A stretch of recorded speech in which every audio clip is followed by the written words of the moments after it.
ಸ್ವಾತಂತ್ರ್ಯನ ನಾವು ಒಳ್ಳೆ ರೀತಿಯಲ್ಲಿ ಉಪಯೋಗಿಸ್ಕೊಂಡು ಹಗಲು ರಾತ್ರಿ ನಾವು ದೇವರ ವಾಕ್ಯವನ್ನ ನಾವು ಧ್ಯಾನ ಮಾಡಬೇಕು. ಹಾಲೆಲೂಯ. ಲೂಕನು ಬರೆದ ಸುವಾರ್ತೆ 19ನೇ ಅಧ್ಯಾಯ 1-10 ವಚನಗಳನ್ನ ನಾವು ನೋಡುವಾಗ ಒಂದು ವ್ಯಕ್ತಿಯನ್ನ ನಾವು ಕಾಣ್ತೇವೆ. ನೀವೆಲ್ಲ ಫ್ರೀ ಆಗಿರುವಾಗ 10 ವಾಕ್ಯಗಳನ್ನ ನೀವು ಧ್ಯಾನ ಮಾಡ್ಬೋದು. ಲೂಕನು ಬರೆದ ಸುವಾರ್ತೆ 19ನೇ ಅಧ್ಯಾಯ 1-10 ವಚನಗಳು. ಇಲ್ಲಿ ಒಂದು ವ್ಯಕ್ತಿಯ ಬಗ್ಗೆ ನಾವು ನೋಡ್ತಾ ಇದ್ದೇವೆ. ಯೇಸು ಸುಂಕದವನಾದ ಜಕ್ಕಾಯನ ಮನೆಗೆ ಹೋದದ್ದು. ಜಕ್ಕಾಯನು ಯಾರಪ್ಪ ಅಂದ್ರೆ ಸುಂಕ ವಸೂಲಿ ಮಾಡ್ತಿದ್ರು. ಏನ್ ಮಾಡ್ತಿದ್ರು? ಸುಂಕ. ಈಗ್ಲೂ ಕೂಡ ನಾವು ಸುಂಕ ಕಟ್ತೀವಿ, ಗೊತ್ತಿದ್ಯಾ? ಹಾಲ್ಗೂ ನಾವು ಸುಂಕ ಕಟ್ತೀವಿ, ಕಾರ್ ಎತ್ಕೊಂಡು ಹೋದ್ರು ನಾವು ಸುಂಕ. ಆಲ್ರೆಡಿ ಟ್ಯಾಕ್ಸ್ ಎಲ್ಲ ಇಟ್ಕೊಂಡಿರ್ತಾರೆ, ಆದ್ರೂನು ಏನ್ ಮಾಡ್ತಾರೆ? ಫಾಸ್ಟ್ ಟ್ಯಾಗ್ ಅಂತ ಅದಂತ ನಮ್ಗೆ. ಸೊ ಏನ್ ಮಾಡ್ತೀವಿ? ನಾವು ಕೊಟ್ಟು ಬಿಡ್ತೀವಿ. ಟ್ಯಾಕ್ಸ್ ಎಲ್ಲ ನಾವು ಕಟ್ಲೇಬೇಕು. ಅದಕ್ಕೆ ದೇವ್ರ ವಾಕ್ಯ ಹೇಳುತ್ತೆ, ನಾಣ್ಯವನ್ನ ಸರ್ಕಾರದವರಿಗೆ ಕೊಡ್ರಿ, ದೇವರಿಗೆ ಸಲ್ಲಬೇಕಾದದನ್ನ ದೇವರಿಗೆ ನೀವು ಸಲ್ಲಿಸ್ರಿ ಎಂಬುದಾಗಿ. ಇಲ್ಲಿ ಜಕ್ಕಾಯನ್ ಹೇಗಿದ್ದ ಗೊತ್ತಾ? ಕುಳ್ಳಗಿದ್ದ. ಹೇಗಿದ್ದ ಜಕ್ಕಾಯ? ಕುಳ್ಳ. ನಾವೆಲ್ಲ VBSಗೆ ಒಂದು ಸಾಂಗ್, ಕುಳ್ಳ ಜಕ್ಕಾಯ ಜಕ್ಕಾಯ ನಾನಯ್ಯ, ಸುಂಕ ವಸೂಲಿ ಮಾಡುವ ಜಕ್ಕಾಯ ನಾನಯ್ಯ ಎಂಬುದಾಗಿ.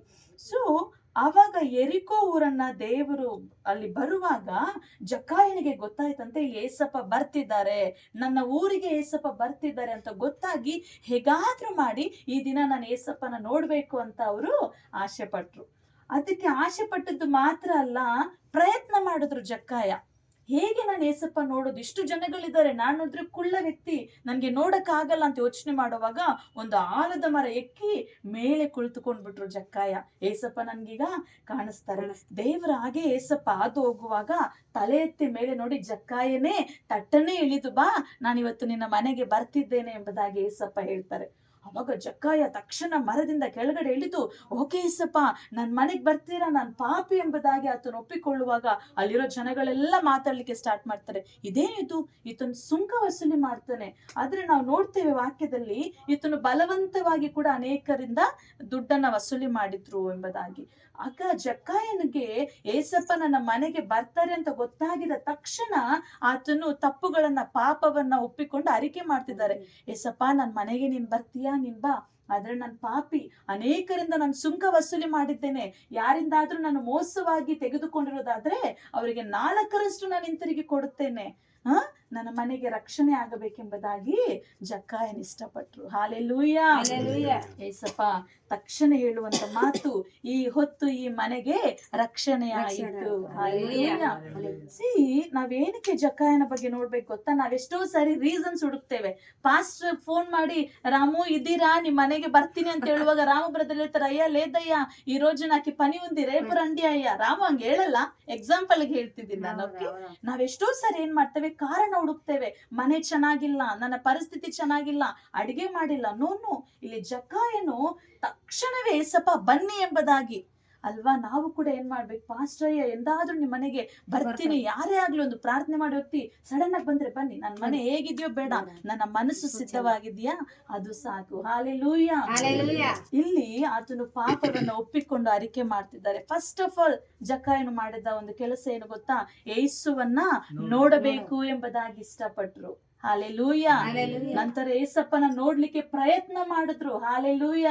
3ನೇದಾಗಿ ಏಸಪ್ಪ ನಿನ್ನ ಮನೆಗೆ ನಾನು ಬರ್ತೀನಿ ಅಂತ ಹೇಳಿದ ತಕ್ಷಣ ಸೇರಿಸಿಕೊಳ್ಳಲಿಕ್ಕೆ ಆತನು ಸಿದ್ಧವಾದನು. 4ನೇದಾಗಿ ತನ್ನ ಪಾಪವನ್ನ ಒಪ್ಪಿಕೊಳ್ತಾ ಇದ್ದಾರೆ, ಪಶ್ಚಾತ್ತಾಪ ಪಡ್ತಿದ್ದಾರೆ. ದೇವ್ರೆ, ನಾನು ಪಾಪಿ, ದೇವ್ರು ಮಾಡಿದ ಕೆಲಸ ಏನು ಗೊತ್ತಾ? ನಿನಗೆ ರಕ್ಷಣೆ ಆಯಿತು. ಹಾಲೆಲೂಯ. ಹಾಲೆಲೂಯ.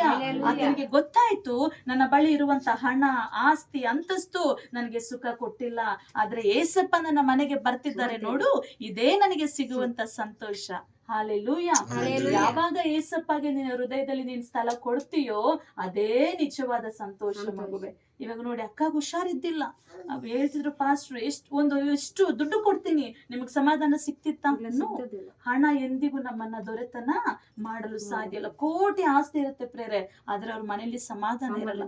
ಈಗ ನೋಡಿ, ಜಕ್ಕಾಯನಿಗೆ ಸಿಕ್ಕಿದ ಸಂತೋಷ, ಆತನ ಹೇಳ್ತಿದ್ದಾನೆ, ನನ್ನ ಬಳಿ ಇರುವಂತದ್ದೆಲ್ಲವೂ ಹೋದ್ರೂ ಪರವಾಗಿಲ್ಲ, ಆದ್ರೆ ನನ್ನ ಮನೆಗೆ ಏಸಪ್ಪ ಬರಬೇಕು. ಹಾಲೆ ಹಾಲೆಲೂಯ. ನಿನ್ನ ಪರಿಸ್ಥಿತಿನೂ ಹಾಗೆ ಇರ್ಬೇಕು. ನಮ್ಮನ್ನ ಮೋಸ ಮಾಡಿದಾರ, ನಮ್ಮನ್ನ ಹಿಂಸೆ ಮಾಡ್ತಿದಾರ, ನಮ್ಮಿಂದ ಎಲ್ಲ ತೆಗೆದುಕೊಂಡ್ ಬಿಟ್ಟಿದಾರ, ನೋ ವರೀಸ್. ಆದ್ರೆ ಯಾರಿದಾರೆ ನನ್ ಜೊತೆ? ಏಸಪ್ಪ. ಈ ಲೋಕವನ್ನ ನೋಡುವಾಗ ನನ್ ಮಕ್ಳು ಚಿಕ್ಕೋರಿರುವಾಗ ಹಾಡಾಡ್ತಿದ್ರು, ದೊಡ್ಡವ ನನ್ನ ಯೇಸು, ದೊಡ್ಡವ ನನ್ನ ಯೇಸು, ನನ್ನೊಂದಿಗೆ ಇರುತ್ತಾರೆ, ಆತ ಎಂದಿಗೂ ಇರುತ್ತಾರೆ, ಲೋಕದಲ್ಲಿ ನನ್ನೊಡನಿದ್ದು ಜಯವ ಕೊಡುತ್ತಾರೆ. ನನ್ನ ಏಸಪ್ಪ ಯಾರಂತೆ? ದೊಡ್ಡವರು. ಹಾಲೆಲೂಯ. ವಾಕ್ಯದಲ್ಲಿ ನೋಡ್ತೇವೆ, ಆಕಾಶ ದೇವರ ಸಿಂಹಾಸನ, ಭೂಮಿ ಆತನ ಪಾದಪೀಠ. ಅಂದ್ರೆ ಒಂದು ಸ್ಟೂಲ್ ಆಗಿ ದೇವರಿಗೆ ಈ ಲೋಕ ಕಾಣಿಸ್ತಾ ಇದೆ ಅಲ್ವಾ? ದೇವರಿಗೆ ನಮ್ಗೆ ದೊಡ್ಡದಾಗಿ ಕಾಣ್ಬೋದು ಈ ಲೋಕ, ಆದ್ರೆ ದೇವರು ಬರೀ ಬಾಯಿ ಮಾತಿನಿಂದ ಉಂಟು ಮಾಡಿದರು. ಸೊ ನಾವ್ ಏಸಪ್ಪನ ಹಿಡಿದುಕೊಳ್ಳುವಾಗ ಜಕ್ಕಾಯನ ಹಾಗೆ ನನ್ನ ಕುಟುಂಬಕ್ಕೆ ರಕ್ಷಣೆ ಸಿಗ್ಲಿಕ್ಕೆ ಸಾಧ್ಯ ಮಗುವೆ. ಒಂದು ವೇಳೆ ಇದುವರೆಗೂ ನಿನ್ನ ಬಳಿ ಇರುವಂತ ಯಾವ್ದಾದ್ರೂ ವಸ್ತುವನ್ನ ನೀನ್ ದೊಡ್ಡದಾಗಿ ಅಂದುಕೊಂಡಿಯೋ ಏನೋ, ನನ್ನ ಕುಟುಂಬ ನನಗೆ ಬಲ, ನನ್ನ ಮಕ್ಕಳು ನನಗೆ ಬಲ, ಈ ಒಂದು ಗೋಲ್ಡ್ ನನಗೆ ಬಲ, ನನ್ನ ಕೆಲಸ ನನ್ನ ಬಲ ಎಂಬುದಾಗಿ ನಾವು ಅಂದುಕೊಂಡಿರೋದಾದ್ರೆ ದೇವರು ಅದೆಲ್ಲವನ್ನ ನಾಶ ಮಾಡ್ಲಿಕ್ಕೆ ಅವರಿಂದ ಸಾಧ್ಯ. ಯಾವುದು ನಮಗೆ ಬೇಡ. ನನ್ನ ಜೀವಿತದಲ್ಲಿ ದೊಡ್ಡದು ಎಂಬುದಾಗಿರೋದಾದ್ರೆ ಅದು ಏಸಪ್ಪಗೆ ಮಾತ್ರ ನಾವು ಸ್ಥಳ ಕೊಡ್ಬೇಕು. ಹಾಲೆಲೂಯ.